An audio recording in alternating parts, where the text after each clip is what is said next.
welcome to the podcast, my friend. Honored to have you here.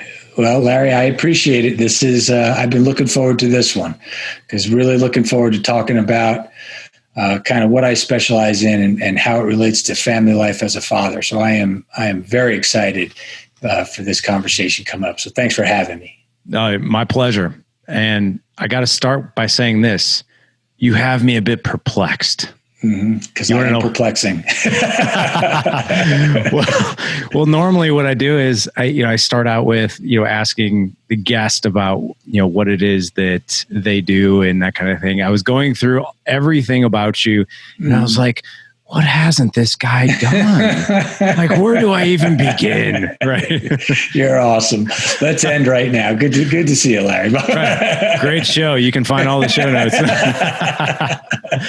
No, yeah. So, let's start with the beginning. Let's start with your childhood. I'm always so curious, as well as the audience is, with special operators. Like, was this a childhood dream for you? Where did it start? And just start with your upbringing. Yeah. Well, I grew up in New York and Long Island, and if you're from New York, you always just kind of have to tell that to people for some reason, right? If you meet any New Yorker, they'll always fit in there. I'm from New York. Okay. So anyway, I'm from New York. I grew up in Long Island. We grew up by the water. So I was, we were at the ocean, at the bay, at the beach all the time. But I have 3 older sisters. So I'm the youngest of 4. The youngest of the oldest was about 4 years older than me. So there was some separation. Had a real close relationship with my parents growing up, and especially my dad. But as far as the impact on being a SEAL and my upbringing, my dad, he was a lobbyist for Con Edison, which is New York City's, lighting company. He served in between wars, after Korea, and just was drafted, served only a couple of years, but had a real strong allegiance to serving. But he wasn't a huge influence in my life as far as joining the military. There were some other people there who were. So, nothing about my life growing up really led me to the military per se, and especially the SEAL teams, other than the love of water, I suppose. But there was a lot of other things, obviously, growing up that influenced and impacted where I am today and the trials and tribulations, that were part of my life and kind of, like all of us, kind of make us who we are if we deal with those things properly. Absolutely. And I can relate to 4 kids. We have 4 boys, 14, 12, 6, and 4. It's a lot. That's a lot. I don't know what we were thinking. Well, 4 is a lot of kids. 4 boys is really like 10 kids. Okay. And I know this because my brother-in-law has 3 sons. Yeah. And as they grow older, the challenges become more and more real. It's no longer messing with each other a little bit. Now they're becoming teenagers, and there really needs to be a watch on them when they start to have disagreements with each other. So, and just the energy level of the boys. So yeah, for sure. That's a lot. It is. And you've never heard this. The audience is probably bored to tears with me making this analogy, but it's like raising a house full of drunk people. I say things out loud to these young men that I never thought I'd say to any other human being. True story.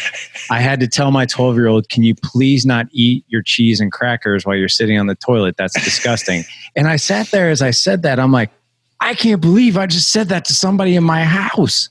And his justification was totally valid. He's like, and he looked at me like I was crazy. He's like, but Dad, if I leave my cheese and crackers on the counter, it's going to be taken. So somebody else is going to eat it. That's right. That's right. But here's the thing, right? And, and every funny story, I always try to bring back to my leadership philosophy, but it's a guideline for behavior, right? You can't not expect him to act that way if you don't tell him, because otherwise, right? It's just the way it is. So is it crazy? Yes and no. But is it the right thing to do? Say, okay, no longer can we eat crackers while we're pooping. We just can't do it. But now you can hold them accountable to that, right? That's right. I thought we talked about this. What didn't you understand? Now we move more into consequence. But yes, that is a funny story. And the analogy of raising a house full of drunk people is very funny. And I'm actually going to tell that to my brother-in-laws. Both of them actually have. He could probably be like, oh, I feel his pain. But, hey, we just made history here because a former Navy SEAL used the word poop. So that's right. That's right. Well, because I told you the ages of my kids. So poop is a big word in our house. It really is. Yeah. It's just poop all the time. You just, and you have to, that's one of the things we've said, you have to stop saying poop at the dinner table. It's just not sticking, no matter what no pun intended. No matter what consequence we rain down on saying poop at the dinner table, it's just something I feel like we're going to have to live with, for the foreseeable future. Very true. But yeah, going back to that. So what was it like? What was the energy like in your house being the youngest of four? The energy it was challenging. We grew up in a passionate home, to say the least. And so there was a lot of passion and emotion around everything, lots of blame, but also predictably, when you have that kind of passion, lots of laughter, right? Lots of swings on emotions. Now, for me personally, I didn't take as much of the brunt of that because my sisters were so much older than I was. They coddled me a bit, and that was cool. And if my parents were getting after each other like they were prone to do in those early days, they'd kind of pull me aside. So from my standpoint, it was somewhat nurturing amidst some of that chaos. There wasn't, there's not a lot of I'm sorry's and I love yous. So that makes the environment challenging because you never really know, is it okay? And a lot of times you found it wasn't. Because when you have that type of uncontrolled and unmitigated passion, there's usually strings attached to a lot of things. Yeah. And it's like, okay, it's okay now, but this will come. I'll make sure you remember this, later. So there was a lot of that. So the energy was dynamic, to put it nicely, chaotic, to put it more practically, I suppose. Sure. And you mentioned your dad. It sounds like you guys had a pretty close relationship. Being the only son, 4 kids, what was your relationship with him growing up? I had a very special relationship with my father. He passed away about 6 years ago, and my friends growing up, there was just, if one of them said it, they all said it. I just can't believe how close you are with your dad. I just can't believe it was the envy of so many of my friends. Now, why did that happen? Was it because I was the only boy? Maybe. My mom tells a joke when the youngest of my sisters was born, Carrie, who's unfortunately passed away from cancer many years ago. But when she was born, my mom tells the story of how she cried. And I was in the room when she was telling this story, much later, obviously. And whoever she was telling it to says, "Oh, because you were so happy?" And she said, "No, because I knew I was going to have another one till we got a boy." Because my dad really wanted a son. Right. So he wanted a son, and he was the youngest child. He had 2 older sisters, and he was a mistake. He was the youngest of the sisters was like 15 or 16 years older than he was. So he was sent away to boarding schools, and didn't have a great relationship with his father. Not adversarial, just absent, And I know that he was just certain that he would never allow that to happen with me. And he traveled a lot, but it didn't matter. It really didn't matter, because when he was home, he was home. And I always knew every ounce of his energy and attention was on me.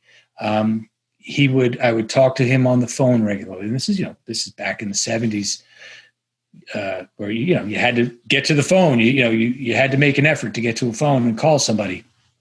And I know growing up, there was one one call that his secretary always had to put through no matter who he was with, and it was mine. And, he would, later he would tell me stories. I was with the chairman and you called that one time because you were mad at your sister for something, you know what I mean? But he took those calls and he made no bones about it to everybody he worked with. If my son is calling, I'm going to talk to him. And so it was a special relationship, which, I'd love to keep talking about, especially how it grew as we grew as men. It changed, it evolved in a very healthy way. Yeah. So let's keep talking about it. I mean, you're very passionate about it. So how did it evolve? So what I came to find out about my father was that he treated me age appropriate throughout my life. He didn't treat me like a 4-year-old, when I was 8. He treated me like an 8-year-old. Now, what does that mean? Well, if you've got kids, there's a difference. There just is. By the time I became a teenager, he started treating me more like a man, really starting to let go, really starting just to give guidance and advice rather than going to, this is what you need to do.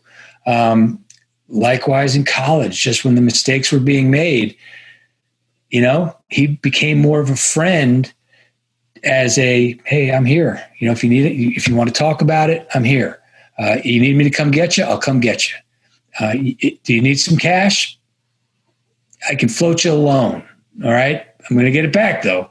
So it just continued to evolve. And then, to the very end, we really just became friends at that point. He unfortunately was very sick when my first son was born, and I couldn't lean on him as much as I'd like to. That's the one thing that's missing. I'd really love to be able to lean on him a lot as my kids grow. So I never got that aspect of it. But from the standpoint of just two grown men in their lives, we just became friends at the end, and it was just always good fun to talk to him. So that's the evolution of our relationship. And I really try to bring that to my young son, who's now 7, and my daughters as well, of course. But from a dad perspective, there are different things the son needs. And I think that that's one of them. I just will never forget that about him. And it became very obvious to me, at some point in my life that's what made my dad special. Errol, I want to acknowledge a few things here. Mm-hmm. And I want to be careful here because I just want to share some reflections that I think are so important. Your dad was ahead of his time. I think he was, yeah. Yeah. Because we always say that, the generation of our fathers, they were raised with probably a lot of grit, and they were usually raised with a man who they were the provider, they put food on the table, and there wasn't a whole lot outside that they did beyond that. And that kind of rolled into the generation. I'm not that much younger than you. And I think our fathers were raised in that environment where there was a lot of tough love. Like, I'm the provider and that's kind of what I do. Your dad, however, was definitely ahead of his time. He had his priorities. He treated you age appropriately. It sounds like he struck a balance of giving you what you needed, but also giving you things that, like, hey, you also need to be responsible. Like a loan, like I can give you a loan, but you do need to pay it back. Like, how much amazing respect did you have for that man for doing that? Not just giving you the money, but like, hey, I'll help you out. Sure. But at the same time, you need to pay me back. And I love the fact that, and I need to be more diligent about this in my own life, that when one of my sons call or they knock on the door, no matter what I'm doing, I need to stop what I'm doing and pay attention to them. And I am so focused on that in my life right now. And I'm sorry, please continue on, because I did. So just to that, that's one thing that, and we talk about, and I talk a lot about intention in leadership, and it moves into my leadership process very much. But I made a decision at some point that if any one of my kids, to include my son, ever just said, hey, and interrupt me because I work from home, I was going to acknowledge it, right? I was going to, whether it's, hey, honey, I can't talk to you right now. Is it an emergency? Is it something, whatever it is, It's never going to be dismissal. Now, do we always get it right? No, we don't.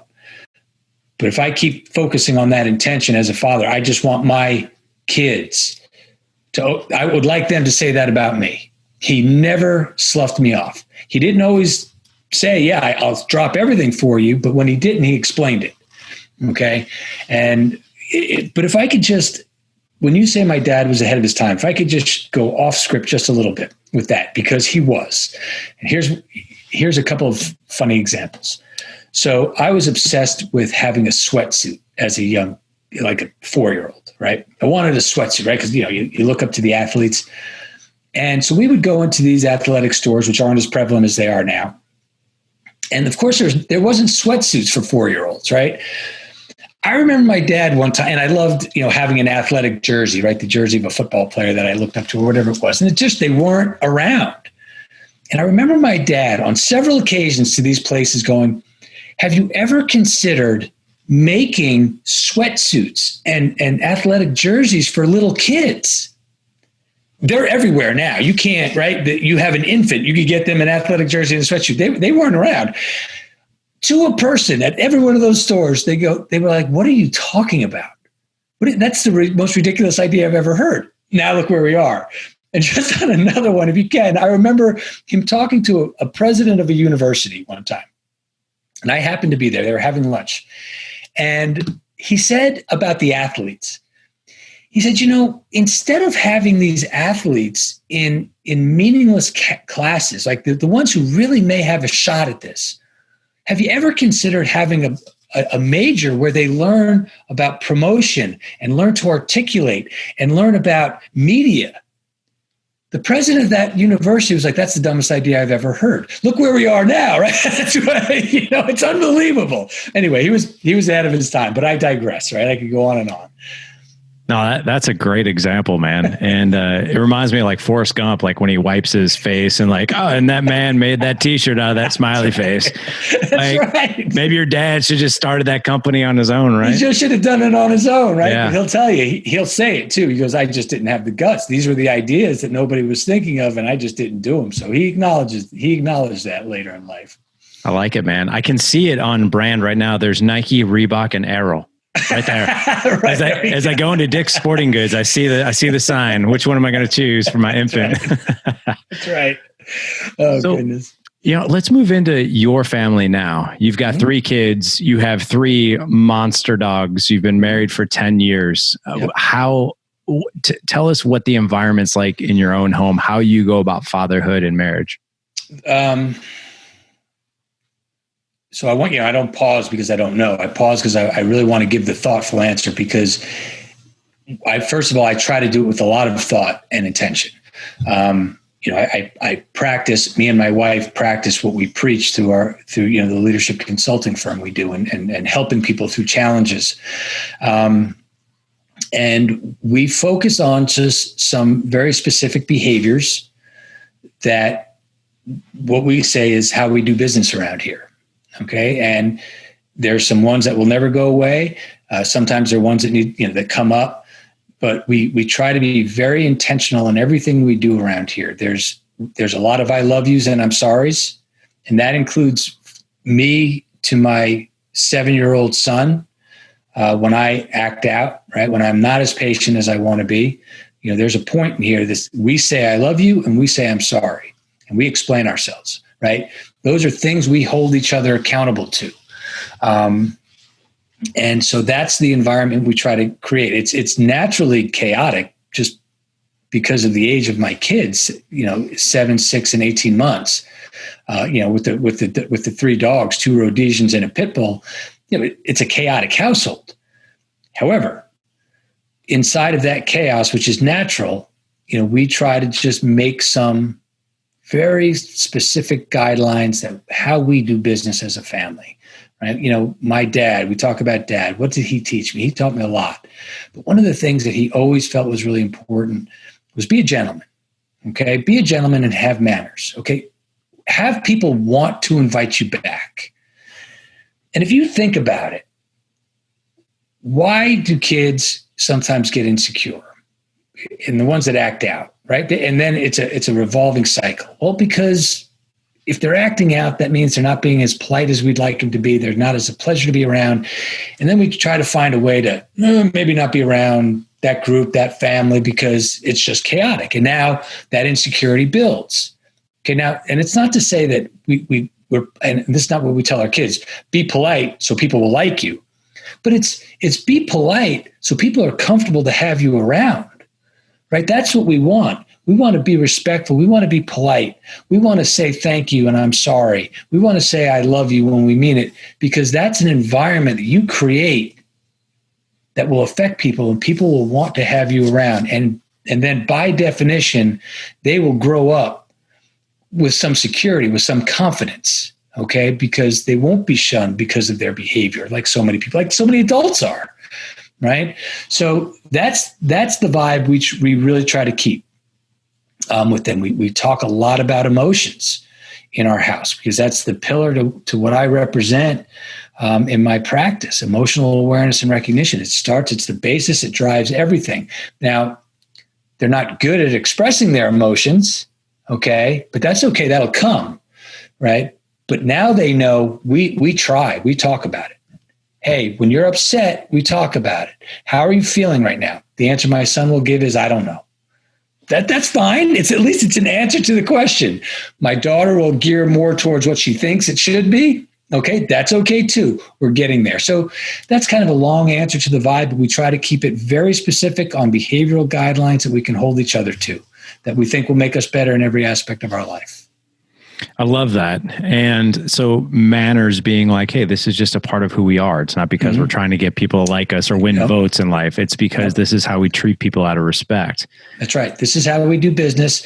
And we know as adults, as people who try to help other people, that will have a good, there will be a lot of good ripple effects from that. Okay. But we just do it because that's how we do it, because we think it's the right thing to do. And that's how my father tried to raise me. I was not as good at it as he was. He was a gentleman to the core. I stray sometimes. Okay. But I try. Okay. And I'm going to make sure my son tries. Right. And my daughters too, to be ladies, so yeah. I love that. The other thing too is that I hear a lot of empathy going on in your house. Like you mentioned it a couple times. You're keyed into emotions, understanding what the kids feel like. I think I'm not sure how your dad was. I would imagine that he might have been the same way. But again, that generation of fathers, I think they were kind of like, toughen up, don't cry. I remember as a 6-year-old, my stepdad would tell me, don't cry, only babies cry. Things like that. And do you know, by the way, you spent time in the FBI. Do you know Chris Voss? I don't know him personally, no.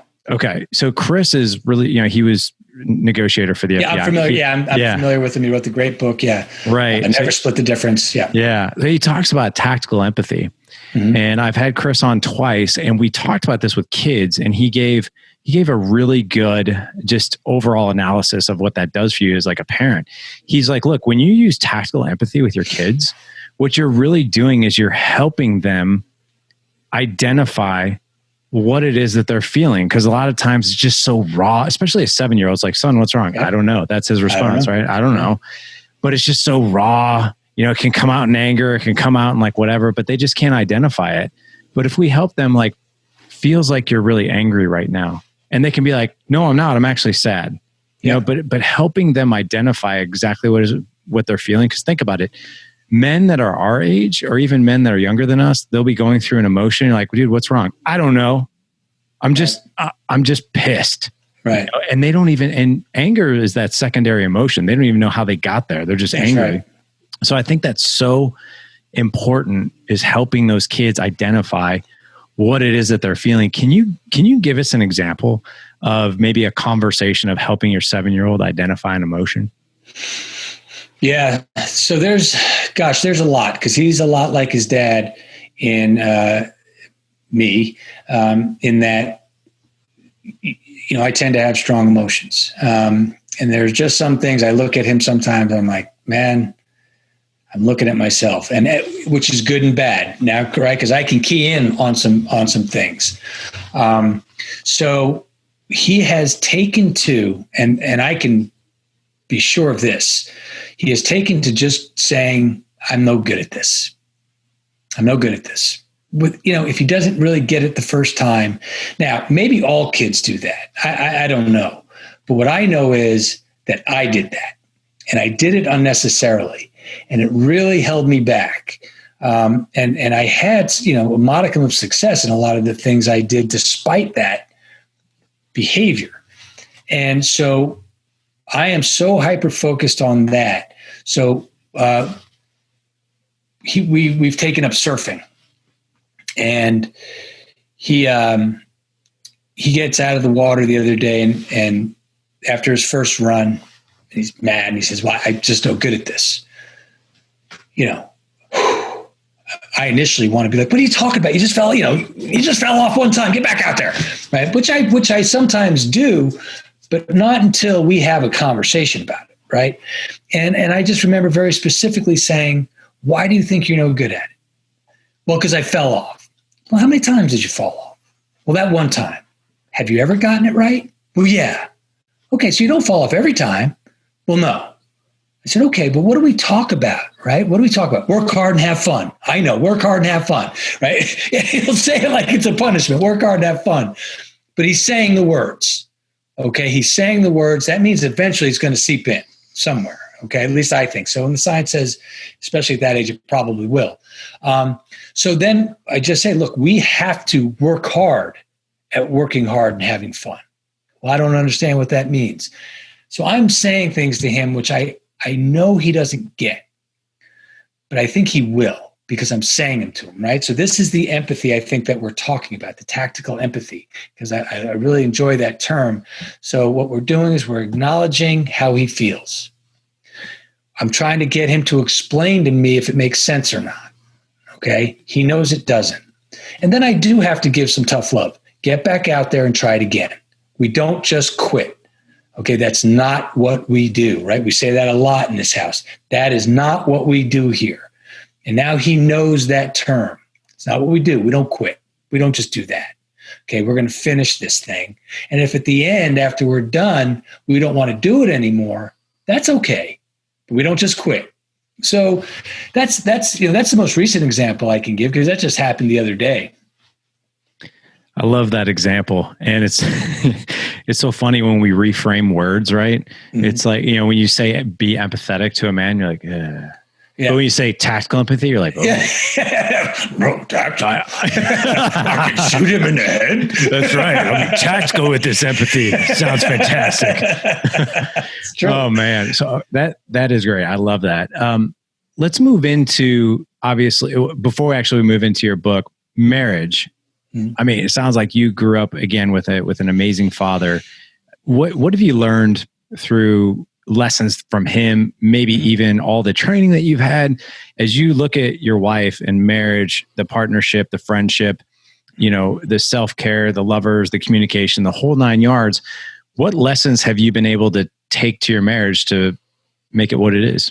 Yeah, a lot. Where do I start with that one? The first one is that I can never take for granted her as a human being, as a wife, and as the mother of my children. I am constantly in tune to that's who she is, and everybody warrants respect, but she warrants the utmost respect that I can give her in every aspect of what we're doing. Okay. So, I wrote a blog post one time. If you want to be a leader, act like your mother. And basically, because your mother does all the things that we want everybody in this world to do. Right. And I got a couple, that's when I knew I was getting a following, because I got a couple of ladies who told me I was being male chauvinist, and I didn't respond, because how do you respond to saying act like a mother? What are you talking about? Anyway, I digress. But what I bring to the marriage is that I have to ensure that I am looking at her needs at every moment, because she does a lot. She is the leader of this household. She is the one who primarily deals with the bad part of the kids, right? Because I'm up here working. And And so when I come moseying down and to, spend my time with everybody, and all of a sudden she's not quite right, and maybe she isn't quite as welcoming to my presence, well, I have to be, in my mind, what I've learned is I'm not taking that personally. I have to look at the situation. I have to identify the scenario, what's happening and why she's feeling a certain way. And then I just need to give her a break. Okay. Now, do I do it right all the time? No. But I can promise you every time I have done it wrong, I've gone back and said, I'm sorry. I was being a little selfish, right? So that's what I've learned from the marriage, because that stuff can get out of control very quickly if you let it. When we talk about when I talk to leaders and we talk about their home being their safe space, what do you mean by that? And they'll say things like, well, I go home and I have a drink and that's just where I can be myself. I'm like, well, what does that mean? Be yourself. I can just act out. I can just act out. I can just be an asshole and do whatever I want to do. And I said, oh, so that's your safe space. That's not their safe space.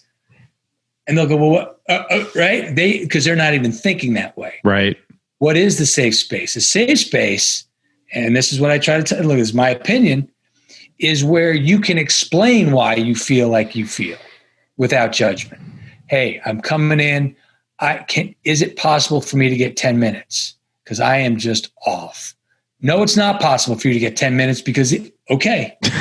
But that's fine. But I've explained where I am and I'm going to do my best. But if I'm a little off, now you know, right? That's a safe space. Right. That's being aware. And that's what me and my wife really, really work hard at trying to do. I'm off right now. And if I do something, I'm sorry. Or can I take some time?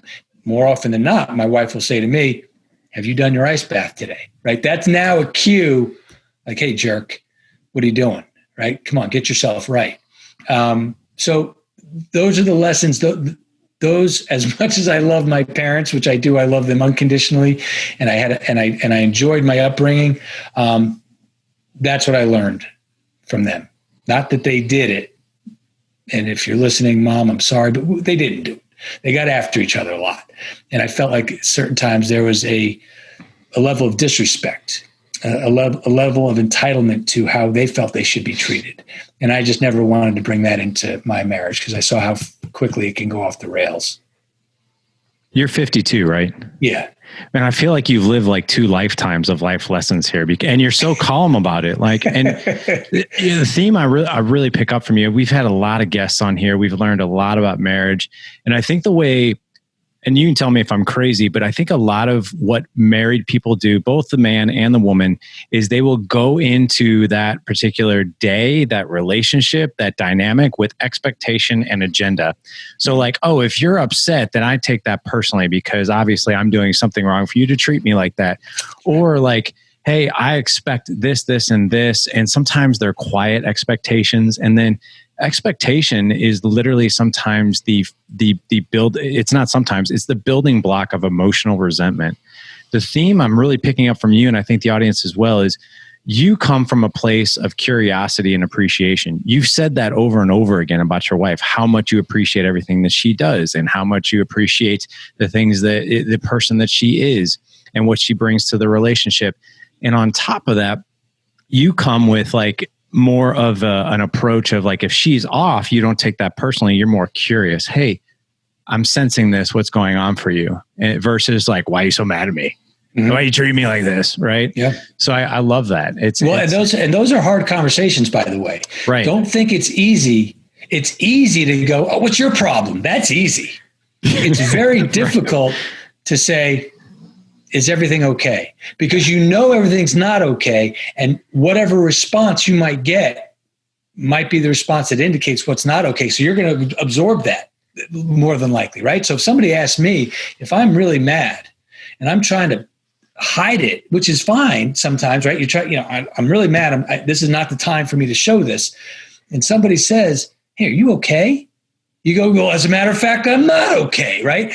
And now all of a sudden, whoa. So it's a hard thing to ask those questions, especially of somebody who you are so familiar with, okay? Because it just is. So lest everybody listens to me and think, wow, Errol's really got his powder puff side down. No, sir. That's a hard thing to do, to ask that question and really want the answer. Okay. And really want the answer, because you have to expect that you're going to get some blowback from that, right? If something's wrong and you ask, it's going to come out. You have to be ready to absorb that without judgment. Yeah. That's not always easy to do. It's not. And you hit it on the head when you said you can't take it personal. I mean, obviously if it's something that has to do with you, right, then you also, it's not that you can take that personal, but you got to take that as, again, with that level of curiosity, like, hey, what's going on? Because one thing we always say on the show that we've learned from a lot of people is, however anybody is operating outside of you, so it's your wife, your kids, your coworkers, your customer, whatever it is, it makes total sense to them. Well, absolutely. Yeah. They know exactly why they're doing what they're doing. Yeah. Right? It might not make sense to you, but it makes sense to them. So, and being curious, you're understanding where they're at. So let's segue into your book. You know, that I have to admit, I've looked at the cover of your book just over and over and over again, because I love the words that you use in the title, which has me incredibly curious. The process, art, and science of leadership. Mm-hmm. Process, art, and science. So you've got process, which is obviously systematic. You've got the art that really makes me curious. Like, what is the art? That intrigues me. And then the science. So obviously, maybe even scientific backing behind these processes and behind the art. Right. Yeah. So it's almost like you know what you're talking about, Larry. It's almost like you host a podcast for a really long time. I just fake it. No, Let me just say this. So, I've been fortunate enough to be on a lot of these podcasts now to talk about the book and talk about my leadership practice and my background and Wim Hof method and all those things. And I was just recently, one of the ones that I've been invited to, they just asked, there's a questionnaire. And one of the questions was, what question have you not been asked by a host that you'd like to be asked? And my response was, I would like somebody to ask me how the process, art, and science of leadership can be applied to my family, to my marriage, and to my kids. Because when you write a book, right, you've written a book, you think it's for everybody. Okay, but you can't say it's for everybody because, and by and large, that's true. You've got to have a target market and all that stuff. But in the back of my mind and in my heart, I'm like, this book is for everybody. And it's mostly for the men and women at home, right? How to be a better parent, because the laws of this thing come from, and I'll get into, right? I say combat is the ultimate expression of consequence. Okay, if you don't do things correctly, from a behavioral standpoint, from a procedural standpoint in combat, you suffer consequences, mission failure, injury, or death. The beauty of it is those things that you do, those behaviors that you need to have are just life behaviors. So when people say, well, Errol, why do you think this is so important? That's what I can go to, because we had to do this in combat, right? We had to do this when lives are at stake. And tell me what's different, right? What's different for you in your life? How does this principle not apply? So why shouldn't you take it seriously? That tends to kind of wake people up a little bit. But so I digress. Process. This is my model. I developed it based on my experience, the ups and downs. And gosh, you could have me on here for years talking about how many mistakes I made based on some of these very basic things that I saw. All right. So when I had to sit down and think about what do I believe when I was going to come into a leadership consulting business, I believe that emotional awareness and recognition is the key to everything. Okay. Because I acted so impulsively on my emotions. And if somebody had just helped me as a young man understand that you're allowed to have those emotions, but how you act on them, second steps, cultural awareness and recognition matters. Okay. So we start with that awareness of emotions and culture. Culture are the things you do, not the labels you put on it, right? So somebody will say to me, well, Errol, my company or my team has a culture of excellence or innovation. Great. I'm not telling you not to put that label on it, but that's what the label is. That's what it is. It's a label. So my next question will be, great. What are the things that you do that create innovation? if you can't tell me the things you do that create innovation, then you don't have a culture of innovation. You just put a label on it, right? So what we do, so we all have personal cultures, and that's going to be based on the emotions that drive our actions. So that first part is awareness, and it gets ugly when you start to see it. But that's okay, because then as we go into the next phase, guidelines for behavior. Now let's start making some decisions about how we want to behave. I have observed through my awareness of emotions and my personal culture that I lack empathy, that I lack patience, that I act angrily, that I talk past each other, that I procrastinate, right? Whatever it is, typically your behavioral guideline will be the opposite of what you've observed. Okay, so it's a behavior. It's not market specific. Doesn't have to do with your widget. If you didn't change the way you made, marketed, or sold your widget, but you behaved in these ways, would you get better? It's a behavior. Okay, that's the foundation for us as individuals and a team culture and personality. The next phase, the next element is a planning process. In the end, leaders are judged by mission accomplishment. In the end, as dads, we're going to be judged on how'd you do? How's your family? How are your kids? How's your wife? Did you accomplish your mission? Okay. To accomplish something, you need a plan. And a planning process is something that I introduce to people. It's a modified and watered down version of what we did in the SEAL teams. But it covers the elements that you need to go through in every aspect, in every situation. And I promise you it does. Okay. Because that's what we did, right? That's what we did. That's what I did in the FBI in life and death situations, is what we did in the SEAL team. If you cover these elements, right, before you act, the plan is either going to tell you you shouldn't do this, or you're going to have some success. Okay. Final element is what I call the resistance, right? And everybody uses that term. But we say, if my process makes so much sense, why would people resist it? Why would you resist it? And that's where we start to touch in the science. Okay. My process, which I came to find out later, follows the elements of what the brain goes through when it rewires itself. Literally based on emotions, how we act on those emotions, how we decide we want to act, and how we execute that decision. Okay? And so now I can just tell somebody the science, but basically the final point on that is, if I can explain to you why it's so hard for you to change a behavior, that you're not lazy, that you're not stupid, that you don't, it's not that you don't care, it's not that you're not capable. You have become neurochemically addicted to a set of emotions and behaviors based on that emotions that has wired your brain tight to that. And now we know we can rewire through all the science that tells us we can, something called neuroplasticity.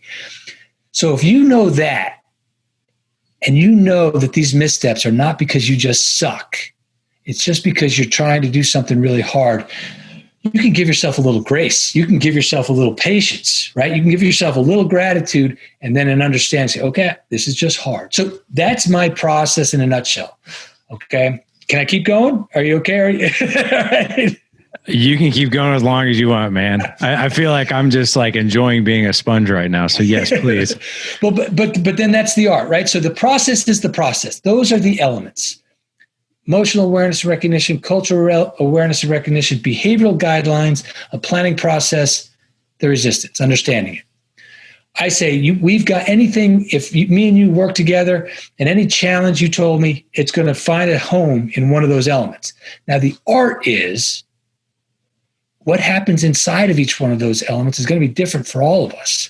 Okay. So the emotional challenges that you have, Larry, are going to be different than what mine are. Okay.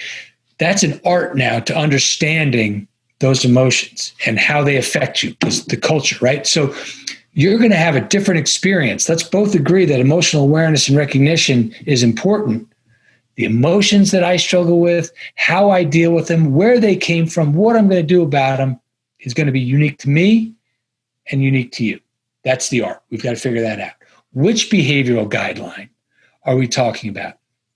So if I say, Larry, we need to show courage as leaders and as dads. So show courage.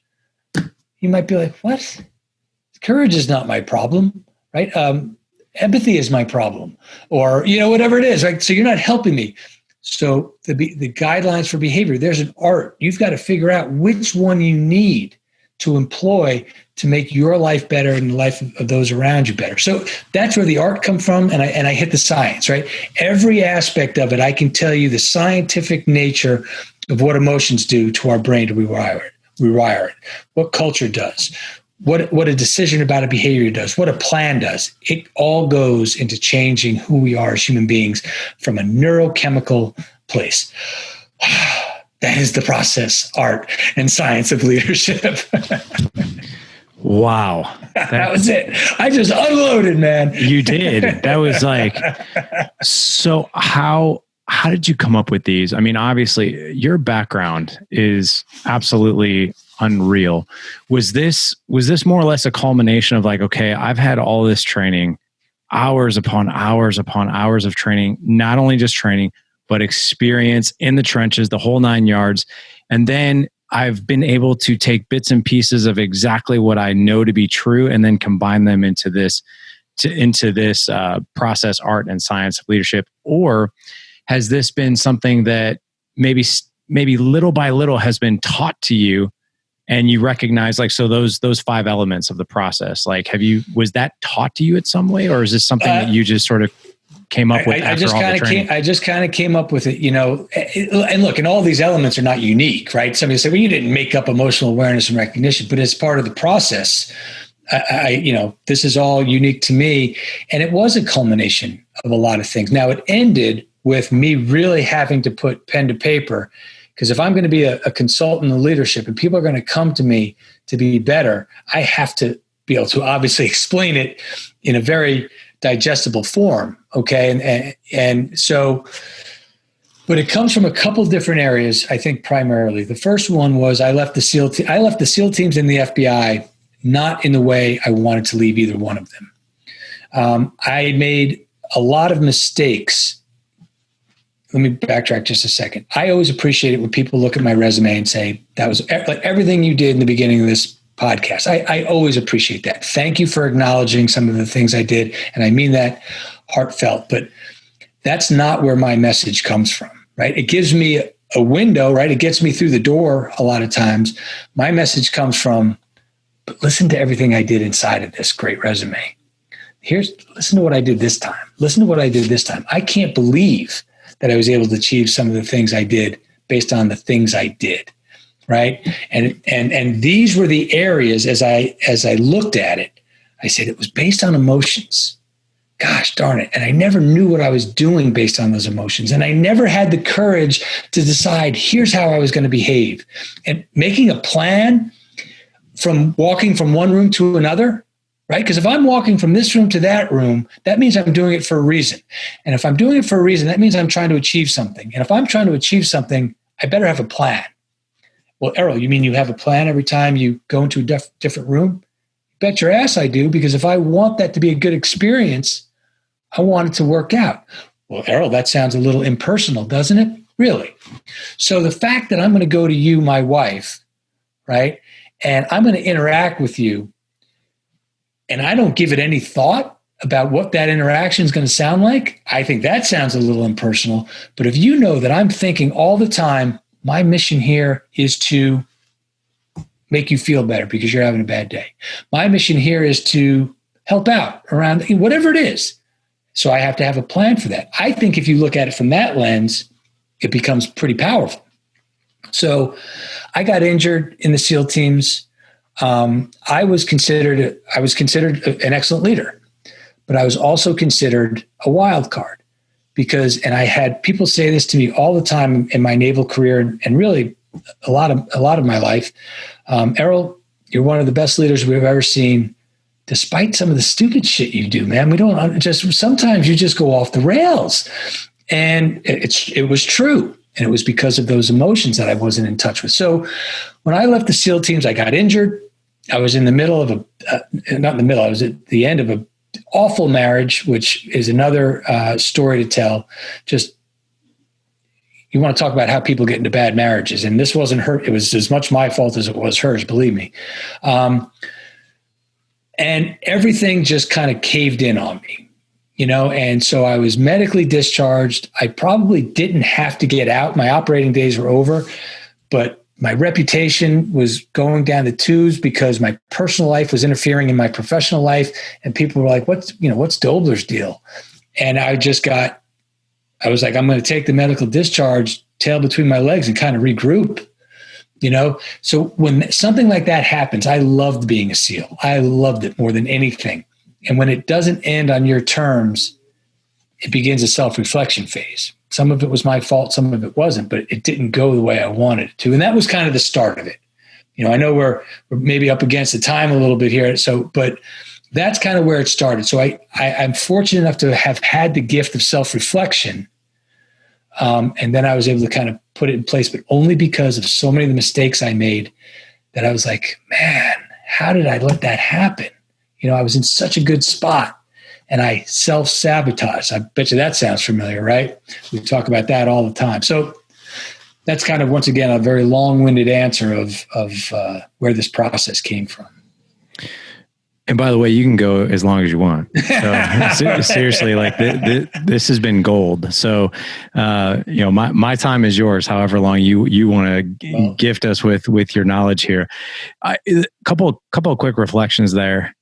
I love the idea and the discipline to have a plan when you go from one room to the next. As you were talking about that, of course, we talk about that in our professional careers. Like, perfect example. You go into a client's boardroom, you're doing a training, you're doing a presentation. There's a lot of prep work. There's a lot of mindset. When you go in there, you're like, all right, it's on, right? When it comes to our personal lives, when it comes to, I love how you intertwine this into fatherhood and family, because we're all guilty of when I walk out of this office and I'm like, and I have no plan. That's right. Then when you were talking about that, I was like, gosh, no wonder I'm subject to whatever's going on. I'm not prepared. I don't have even a small plan of like, my wife's in the kitchen. How might I in 90 seconds make her day better? Yep. Right. Instead, I'm going to be sucked into maybe whatever chaos is going on and just get pissed off. Right. Because like, she might be out there right now taking our 6-year-old through homeschool, ready to pull her hair out. And if I'm not careful and if I don't have a plan, I might get sucked into that, being like, ugh. And if you're not aware enough of what's happening because you're so selfish, right, then you're not going to be in a position to even make a correct plan, right? So that's why it's a process. It always comes back to the beginning, And so here's what I get when I talk about planning like this, and I really appreciate you getting it.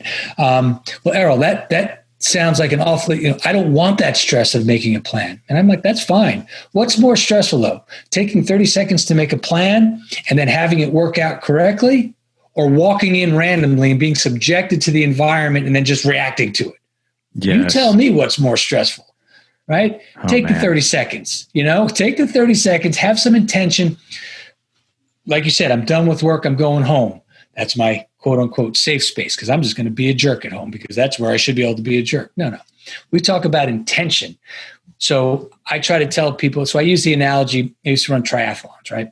And when I started to care about my time, you say, well, where can I find more time? I can't run much faster than this. I can't. What was the transitions? I wasn't considering the transition from the bike or from the swim to the bike as a separate race. I wasn't considering the transition from the bike to the run as a separate race. Once I started to compartmentalize, okay, I'm done with the swim. There's a new thing happening in my life, the transition, new race. Once I'm done with the transition, there's a new thing. So it's an analogy, obviously. So we go home from work. I try to tell people, look, you need to transition. You need to have new intention. Okay, there's a different thing happening now. You are no longer at work. You're no longer in traffic. You're walking into the door. There is a new intention that needs to be walking into that door. Now, the science will tell us we're still working on the old intention, probably from 2 days ago at work, walking into the door all pissed off. But that's the beauty of leadership. Welcome to it. It's really hard to do.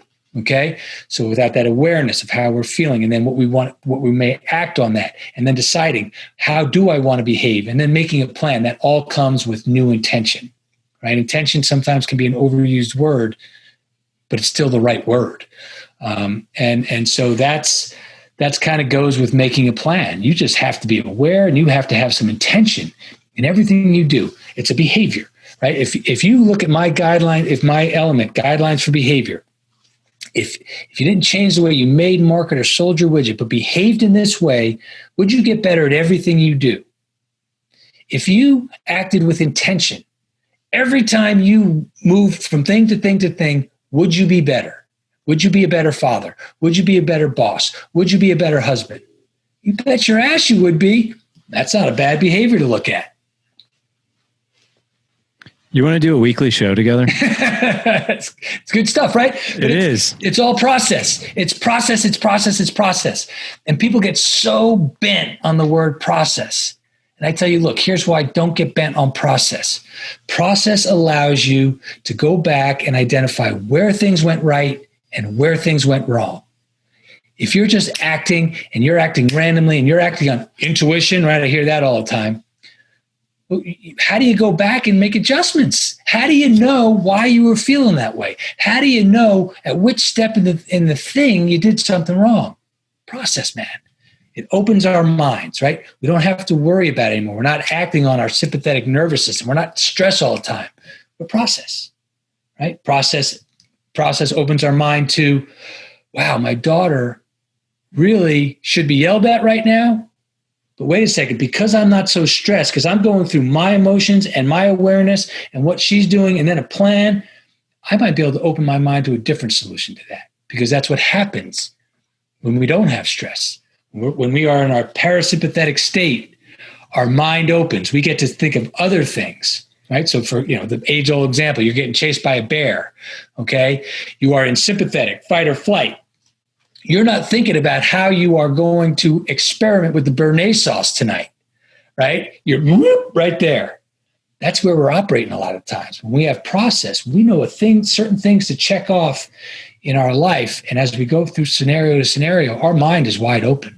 We see different things. So process is a word that people don't always love, but sometimes when I give that explanation, it starts to lighten them up. Quick reflection. Tell me if I'm off or if I'm on here. After action review, I think, is really what you're getting at, right? And after action review in the right mindset, you mentioned parasympathetic nervous system, right? Mm-hmm. Which we have sympathetic and parasympathetic. And just so the audience knows the difference, go ahead, if you don't mind explaining. Yeah. Sympathetic nervous system, fight or flight, right? You're going out, you're a caveman, and you're going to get that saber-toothed tiger. All of your senses, naturally, your autonomic nervous system automatically adjust for the things that you need to do to survive. Okay. And then when we go back into the cave, right, then our body automatically goes back to the parasympathetic, the rest and digest. So all the things that were happening to your body physiologically go back to their homeostasis, their natural state. Okay. I'm a Wim Hof method instructor, and that's a whole conversation around sympathetic, parasympathetic, how we're living our lives. But anyway, yeah. So that's the sympathetic and parasympathetic, fight or flight, rest and digest. Absolutely. And I think it's important, because I think what you're saying is when you do this after action review and you look at the process, make sure you're in that parasympathetic state, because you can think logically. You can think logically. Because when you're all fight or flight, you're like, what's going on? What's going wrong? I don't know. I'm just pissed, right? Yeah. Right. But when you're in that parasympathetic nervous system state, you're able to think more logically. You're doing your after action review, and as you're talking about this, last night, just to have one of those nights. I think one of the biggest lessons I took from you today, it was such a powerful reminder, was, where did I go wrong last night? Like, why was I so unpleasant to be around, right? Because my wife was like, you just seem off. I'm like, yeah, I just, a lot of stuff going on today. And I think I was still in that sympathetic state where I'm like, right? And now that I'm thinking about it, I was like, now that I'm thinking about it, in the process, where did I go wrong? When I left my office last night, I definitely didn't have a plan. I was probably basing my reactions on everybody else's, what was going on in their world when I left this office, went into the kitchen, which automatically I was sucked into that state, which I was even more just riled up and everything else. And on top of that, okay, so as I look at that process and now that I'm in a calm sympathetic state, I'm like, when I leave this office, even after this podcast right now, in order for me to be in this good state to bring joy to others, I have to have a plan that I'm going to bring joy to others and not get sucked into whatever's going on, and which will help me show up more intentionally. And as you said, and I love how you're like, we throw this word around all the time, but I think that's the key to it, if I'm understanding, right? Is to have that plan. That is. And I really appreciate you putting something very specific to what I just described, right? So you get it, because it's not that difficult a process. It's really difficult to implement. And I tell people, welcome to leadership. This is hard to implement, simple process. So if I was your coach, Larry, I'd be like, yeah, everything you just said is accurate. Break it down even more simply. Go to the beginning, emotional awareness and recognition. How were you feeling? Were you even aware of how you were feeling? I'm feeling overwhelmed. I'm feeling exhausted.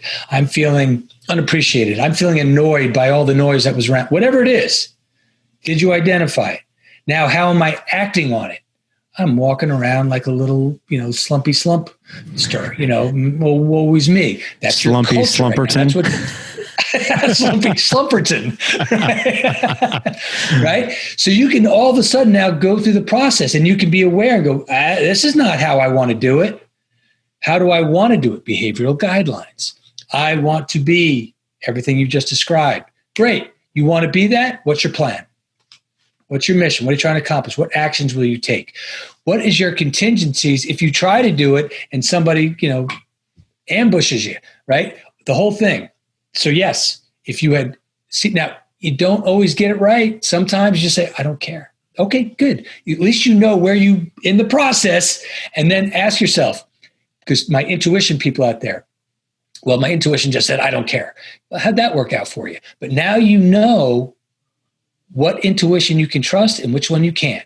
Because sometimes you'll act on a bad emotion consciously. That's okay. I never tell people you can't act on something. I say it has to be conscious. And then, because you have process, you get to go back and evaluate that. So the next time you feel like a slumpy slumperton, okay, should you act on that or should you not? Because now you know. And you can go like, no, because the last time I acted on that, everything went wrong. So I can't trust that instinct, right? So that's how we learn about our instincts, right? I love this, man. This is really, really good. I know we're maybe up against the clock. I hope your time is okay. Mine is okay. My time is good. I will take every second you give me in case you haven't noticed. No, I love it. So going back to process, art, science, leadership, you mentioned self-sabotage, which by the way, I think if you're a man and you're listening, and by the way, the host on this microphone, me included, we're like experts at self-sabotage, right? We do it very well.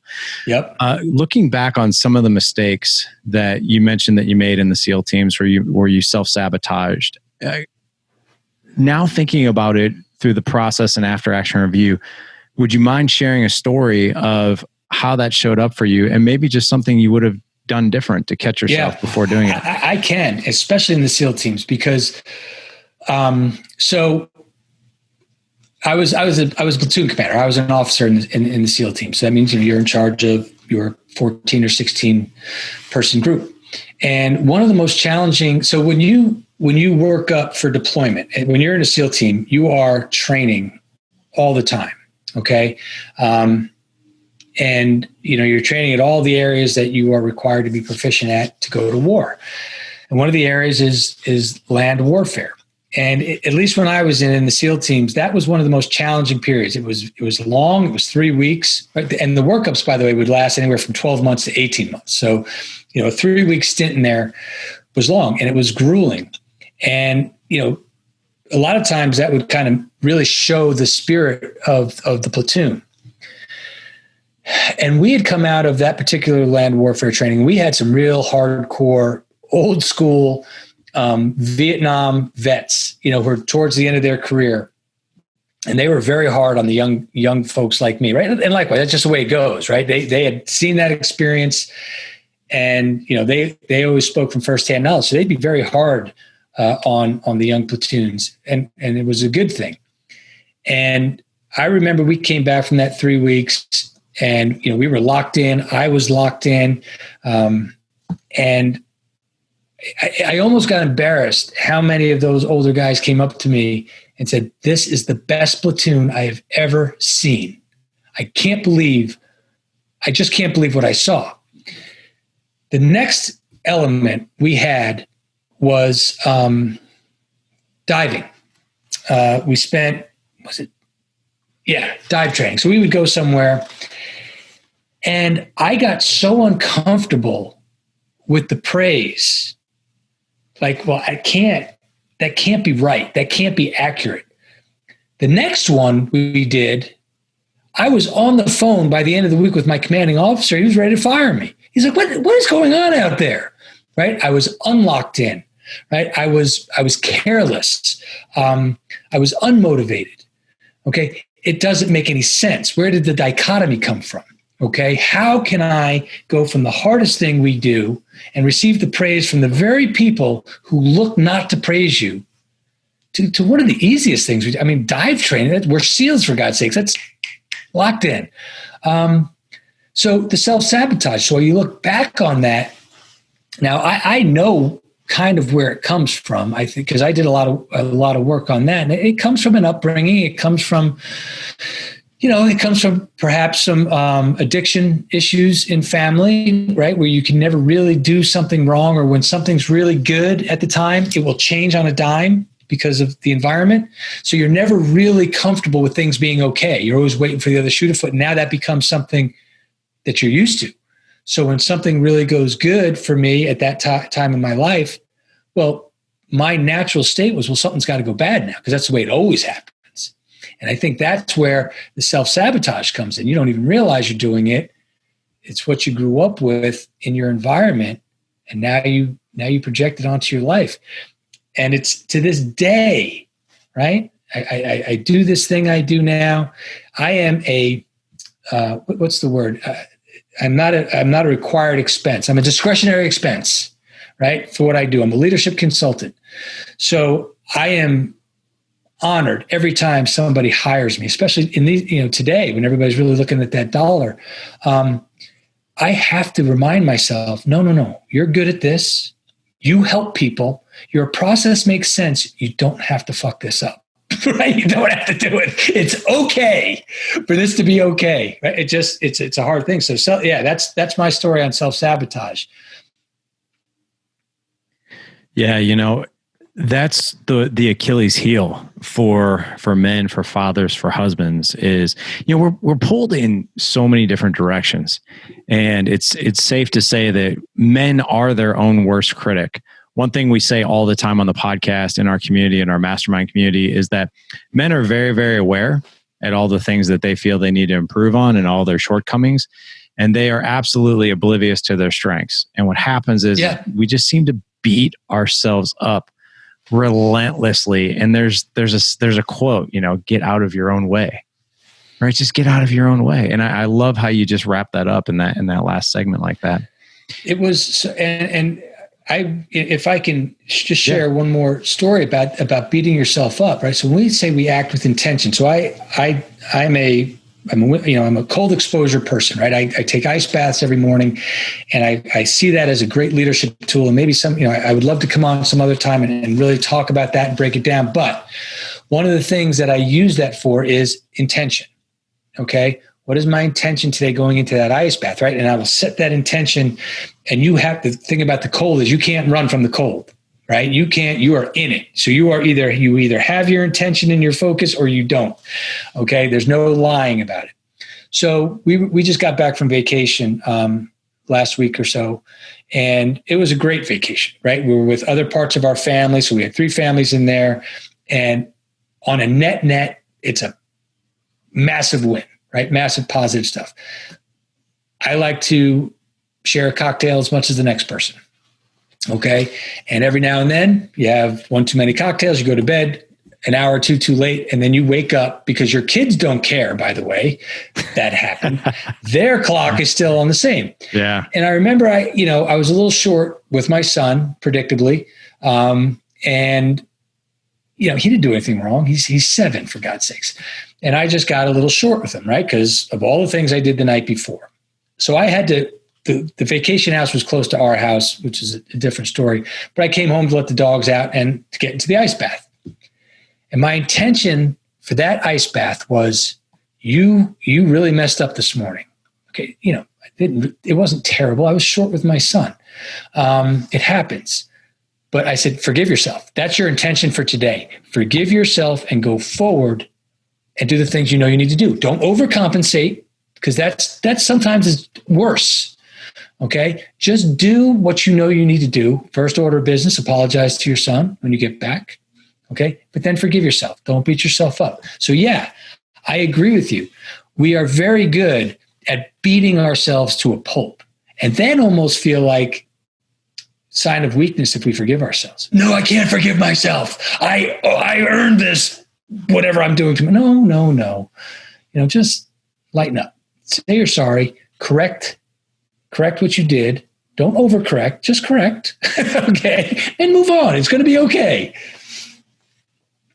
I like that, man. Yeah. My younger brother, I have two younger brothers, two younger half brothers. One has kids and one doesn't. And my youngest brother's 32. And he's like, oh, we're out partying on Saturday, made for a really long Sunday. And I'm like, oh yeah, just wait till you have kids. And they're like knocking on your head at 7 a.m. Dad. They don't care. Yeah, they don't care. You had too many drinks and you're like, oh my God. It's funny. We used to say in college that a hangover is the worst thing. And now my wife and I joke, we're like, hangover with kids is the worst thing. It is, because here's what happens too. You're not yourself, and they naturally then gravitate towards you. You're not paying the attention to them that you normally do, right? You're not intentional. You're not in the moment. You're not making plans. You're just random. And then they seem to be attracted to that. So it just builds on itself. You're like, oh, I got to figure this out. And you know how you figure it out? Don't do it again the next time. Exactly. Right? Yeah. Stop at 2. Right. and go to bed about on time. Right. Right. Then you'll be okay. Exactly, man. Oh my gosh, this has been so much fun. Hey, as we wrap up here, Errol, what have we missed? Is there anything that we haven't talked about? I do like talking about the cold exposure and how that helps with intention, how it helps with stress.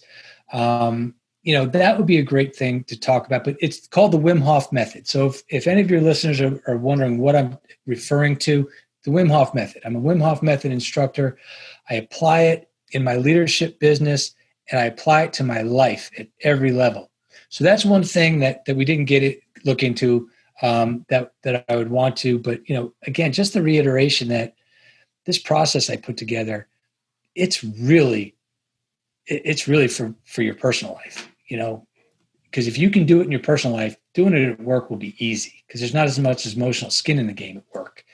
Doing it in your personal life. So that's about it. I think you let me cover most stuff, though. Well, man, I was happy to, like I said, man, offers there if you ever want to do a weekly show. It'll be the Errol and Larry show, and then we can have it sponsored by Errol Line Apparel. Like, let's get your infants in professional apparel as quickly as possible. And the Slumpy Slumpertons of the world. I love it. Well, hey, as we wrap up here, I want to make sure that I know, obviously, I'm actually looking at your book on Amazon, The Process, Art, and Science of Leadership, How Leaders Inspire Confidence, Clarity, and Combat in the Boardroom and at the Kitchen Table. Yes, that is in the title, gentlemen. It is in the title. Yeah, make sure you guys pick this up. Where else can men find books, resources, connect with you, the whole 9 yards? Yeah, the best place to find me is at my website, leader193.com.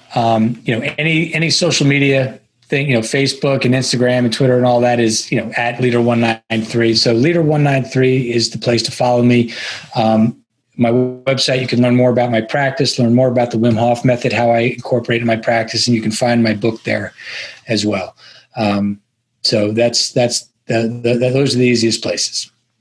Outstanding. Well, gentlemen, no worries. You don't have to remember all that good stuff. We're going to have all of that stuff in the show notes. This is episode 288 for Dad Edge.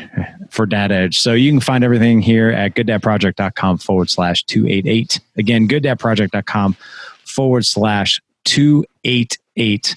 Errol, Could talk to you all day, man. This was so much fun.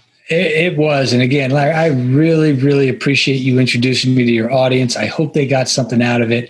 And this is really what I've wanted to do for a long time, is talk about being a dad and how this leadership stuff applies. So thank you. I appreciate it. Oh, yeah. Thank you back. And by the way, audience, what did you guys think? Did you hear that? They all loved it. Okay. Yes. All right, gentlemen, that's all we have for you today. Again, go to GoodDadProject/288 for this show. You'll find all of our resources there. You can connect with Errol, his book. Also, follow us on Instagram @TheDadEdge. And by the way, make sure you subscribe to our YouTube channel. You can actually watch this interview right there on YouTube. So we'll be putting a whole lot more on YouTube. So make sure that you subscribe to our YouTube channel. Gentlemen, go out, live legendary, because legacy is forever. Take care.